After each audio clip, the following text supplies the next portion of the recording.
Senior Minister of State, Ms. Indranee.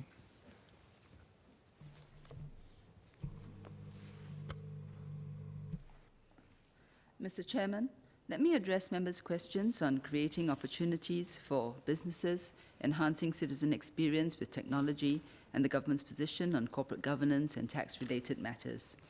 Ms. Cheryl Chan asked how MOF is collaborating with the private sector to co-create solutions for businesses. In line with this budget's thrust to build a vibrant and innovative economy, government agencies, including MOF, continue to partner businesses, trade associations, unions, and overseas government regulators to deepen international connectivity and strengthen enterprise capabilities. Let me share 3 such initiatives. First is the National Trade Platform, which Ms. Cheryl Chan asked about. This is a one-stop platform spearheaded by Singapore Customs with support from MTI, GovTech, and MAS, among others. It incorporates existing TradeNet and trade exchange systems, synergizing B2G, or business to government, and B2B, business to business processes, while introducing new services. The National Trade Platform enables trade and logistics businesses to share and reuse data and documents faster and more securely between partners and the government. This end-to-end digitization of trade documents and processes will increase business productivity, improve process efficiency, and strengthen mutual trust across the trade value chain. The B2B tier of the National Trade Platform went live in December 2017.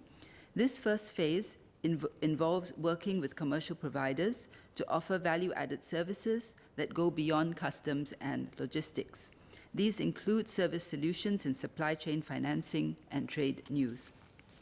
One such example is Newfin Data's NEMO, or New Efficiencies, More Options, a cloud-based supply chain financing solution which helps traders boost their cash flows by connecting buyers, suppliers, and funders to turn trade receivables and payables faster into free cash flow. More services will be rolled out in the coming months. We welcome collaboration and will continue to engage the various stakeholders to innovate and keep the services offered vibrant. Together with design thinking consultants and Design Singapore, we've engaged companies to identify areas where new services could be created to support their trade digitization journey. We also have a developer sandbox which will release specific application programming interfaces, or APIs, and data to interested developers to tinker and come up with innovative service offerings. Collaboration does not stop at our borders. We're also working with overseas partners to make cross-border trade cheaper, safer, and more efficient. These tie-ups will give businesses access to their regional and global partners. An example is a global trade connectivity network that will use distributed ledger technology, that's the technology behind blockchain, to build an information highway between the National Trade Platform and the Hong Kong Trade Finance Platform. Second, the Association of Small and Medium Enterprises, with support from Spring, ACRA, and IRAS, have developed the SME Cloud Exchange Network software. This partnership aims to increase SMEs' productivity by offering them accounting and HR solutions to help them file returns to ACRA, IRAS, and CPF Board. By adopting such solutions, SMEs can now prepare their financial statements and tax submissions in 1 day, as compared to an average of 4 days previously.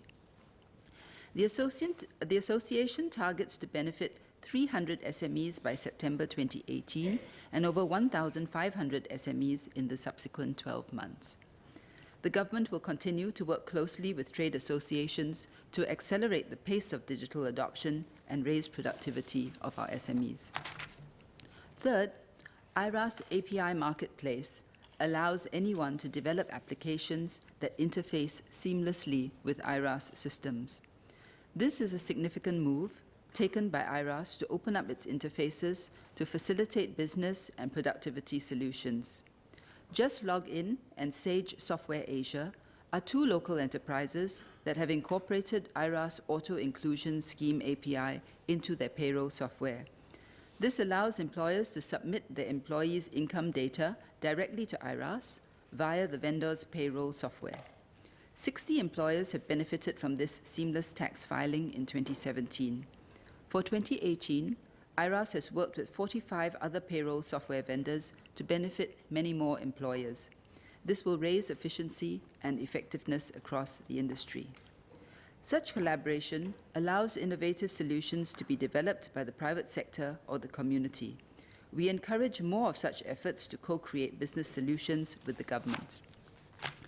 The government will continue to harness technology to help save citizens time and effort, as well as provide faster responses and payments to them. Mr. Satyandi Supat asked for an update and an overview of how MOF is enhancing citizen experience with technology under the Smart Nation Drive. I would like to announce 2 initiatives that would be launched in the coming year to help companies to meet their regulatory obligations. To ensure greater convenience for companies, ACRA will be simplifying the filing of annual returns for exempt private companies and private dormant relevant companies in 2018. This will potentially benefit 150,000 companies.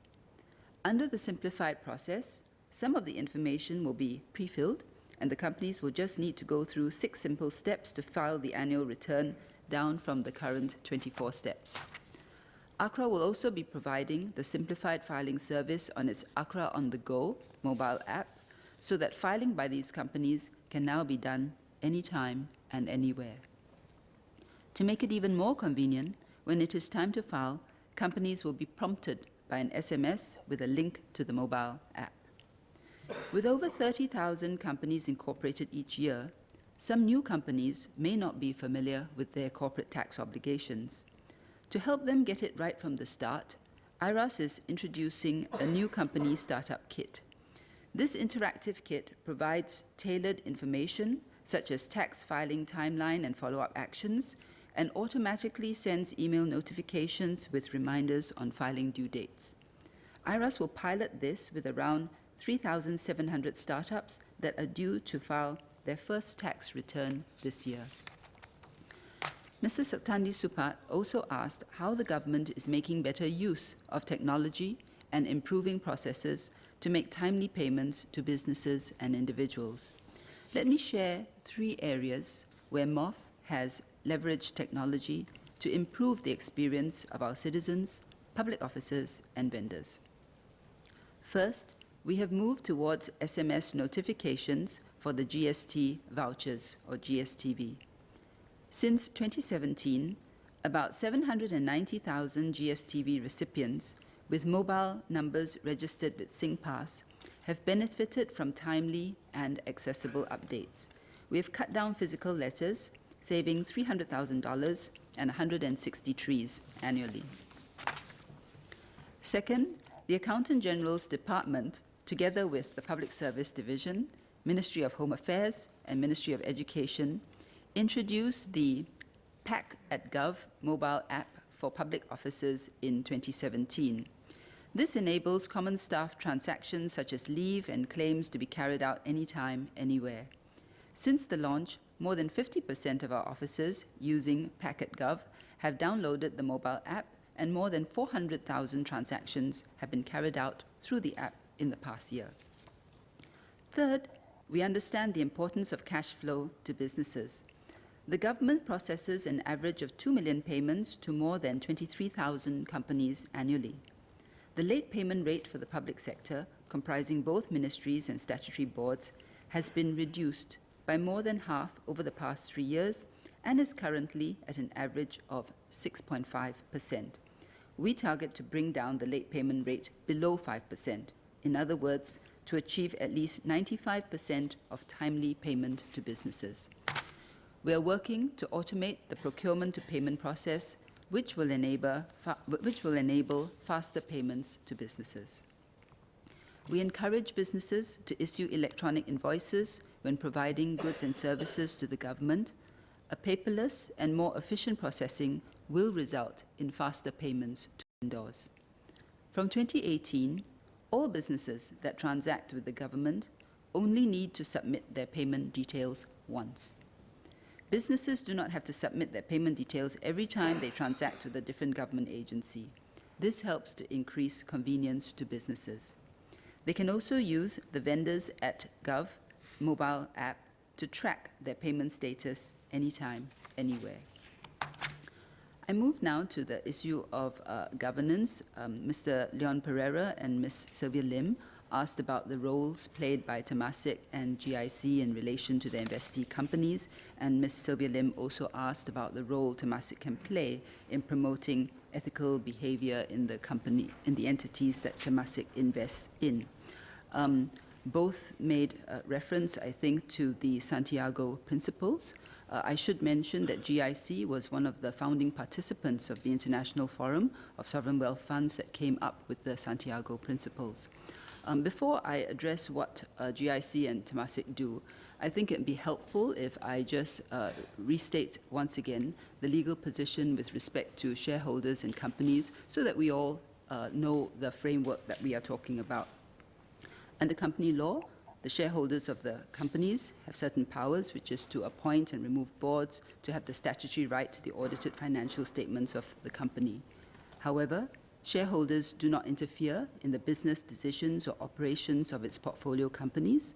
These are the responsibilities of the respective companies' boards and management. Temasek and GIC are shareholders of their investee companies, so they hold the boards of their investee companies responsible for conducting their affairs properly and delivering sustainable returns over the long term. Mr. Pereira then asked, well, he understands, of course, that I said that Temasek and GIC do not interfere with the management of the companies, but does that mean that they are truly hands-off? Well, it depends on what you mean by hands-off. If by hands-off you're asking, do they interfere or get involved in with the day-to-day management and operations decisions of the companies, then of course no, because that goes against the general principle of how companies are set up. Shareholders shouldn't really be jumping into the day-to-day management. That's left to the boards. But if your question is, do they engage with investee companies? Do they share ideas? Do they talk to them generally about broad topics and investment things? Then the answer is yes. GIC's investment teams engage the management teams of their portfolio companies to encourage policies and business practices that support sustainable long-term financial performance. And for Temasek, as shareholder, they play the role of an advocate for good corporate practices. Let me share 3 areas that Temasek is developing such practices. First, Temasek fosters an ethos of integrity, good governance, and sustainability. It does not condone improper conduct and malfeasance. Temasek expects companies in its portfolio to abide by sound corporate governance and robust codes of conduct and ethics, and to comply with all laws and regulations of jurisdictions in which they have investments or operations. So just last week, Mr. Lim Boon Heng, the chairman of Temasek, reiterated his expectation of governance to the chairs of major Temasek portfolio companies at the annual Temasek Chinese New Year lunch. Mr. Lim said, and I quote, "In markets where practices are questionable and compromising integrity is required to win business or contracts, we have to be very clear. There is a bright red line our companies should not cross. We are also entrusted with the responsibility of being the owners and guardians of the company's reputation, and we must always live up to that trust." Second, Temasek regularly monitors the strategy and performance of its portfolio companies and keeps abreast of industry developments that impact them. This informs how Temasek exchanges and shares views and perspectives with the boards and management of its portfolio companies so as to better understand their strategies and operating environments. Third, Temasek conducts regular roundtables or forums on topics of interest to the portfolio companies. Temasek organizes or sponsors forums on topical issues. These include topics such as cybersecurity, insider trading, and corporate contributions to the community. Some of these forums are also open to other companies in Singapore outside of Temasek's portfolio as part of Temasek's contributions to support good governance and sound stewardship. Changes or new legislation against corruption, such as the Bribery Act in UK and the laws on corrupt practices in the USA and Singapore, are covered. Other topics include corporate and functional aspects, such as legal, finance, HR, or IT. These would be roundtables or forums for the practitioners.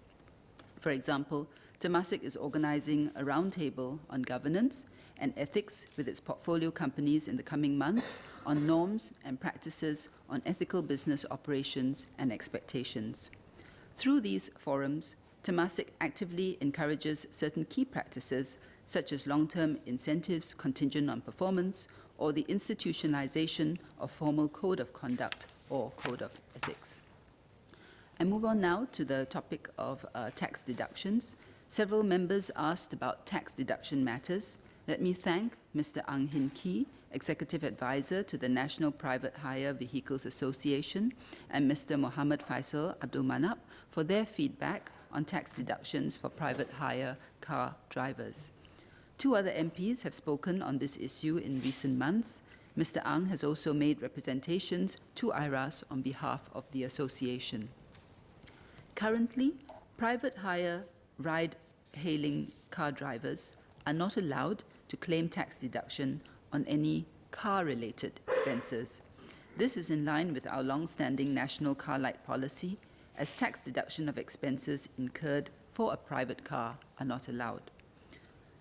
Private hire car drivers can, however, claim tax deduction on non-car related expenses such as commission paid to third-party operators, administrative charges imposed by third-party operators, and the proportion of expenses for mobile phones used in the course of providing their services.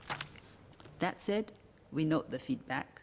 We will continue to monitor changes in business models and consumer habits in this area, and will review our policies to ensure that they remain relevant and effective.